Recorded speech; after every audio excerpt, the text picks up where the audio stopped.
Hello everyone, and welcome to our first session in the world of sound art. I'm truly excited to take you on this journey because once you begin to explore sound not just as music, but as a medium of artistic expression, it's completely changed how we listen, how we create, and how we experience the world around us. Today, we are diving into the history and theories behind the sound art. And trust me, it's more fascinating than what you think. Let's rewind to the early 20th century.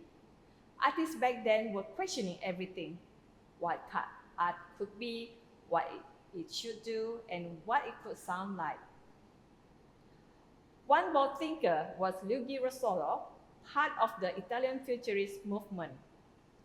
In 1913, he wrote The Art of Noises, where he argued the industrial age had introduced new sound into the world. Sounds that traditional music had completely ignored. So what did he do? He created his own instrumental called Ito na Rumori, a machine that mimicked the sound of engines, factories, and the cities. It was noisy, it was raw, and it was radical. People were shocked, and it pushed the boundaries. It laid the groundwork for what we do now call sound art. Around the same time, the Dada movement took a different route. Their performance, full of noises, poem, chaotic sound, and anti-establishment energy. It wasn't about harmony, it was about challenging convention. Fast forward a few decades, and we arrived at John Cage, one of the most influential voices in experimental sound. His piece, 4 feet 33 inches, where the pianist sits silently at the piano for 4 minutes and 33 seconds, wasn't silent at all. The music was the ambient sound in the room. The cough, the shuffling, the wind outside. That piece taught us something powerful. Sometimes the act of listening itself is the artwork. Now, here's the tricky question to get from all students all the time. What's the difference between sound art and experimental music? Honestly, the line is blurry. But here one way we think about it. Sound art is usually spatial, conceptual, and installation based. It's like sculpture with sound. It fills a space and shifts over time. It's not only always meant to be listened from start to finish like a song.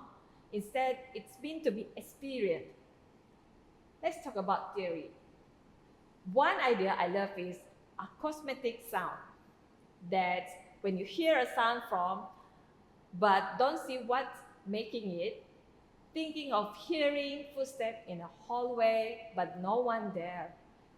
It creates tension, it sharpens your awareness. The word comes from Pythagoras, whose students listened to him behind a curtain. They focus only on the voice, on pure sound. Another key theory is soundscape ecology, introduced by R. Murray Schafer. He encouraged people to treat the environment like a musical composition.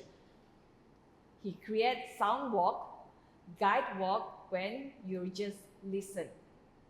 No phones, no talking, just listening. You'll notice things you usually ignore. Air conditioning humming, leaves rustling, your own footstep is a powerful shift in perception. Sound art also has the power to tell stories without words, especially stories about identity, memory, and even protest. Take Suzanne Phillips, for example. She once recorded herself singing a Scottish lament and played it through hidden speaker under bridges. Commuter will hear her voice echoing off the concrete as they walk by. It was haunting, intimate, and deeply emotional. That's the beauty of sound art. It don't need a screen. It don't need language. It just needs your attention. One thing that unites all of this is the act of listening. Not just hearing, but really listening. We just in such a noisy world that we often stop noticing sound. Sound art asks you to turn your ears back on, to hear the rhythm in your kettle boiling, to hear the difference between rain on the window and rain on the roof, to realize the silence is never really silent.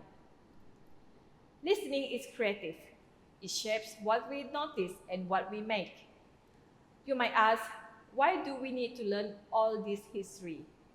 I'll get it. I can feel distant or abstract. But here's the thing. Sound art didn't just appear out of nowhere. It grew from conversation that we still part of today. By knowing what this idea came from, we can build one of them or challenge them. Histories give us tools. It connects us to a lineage of makers, thinkers, and listeners.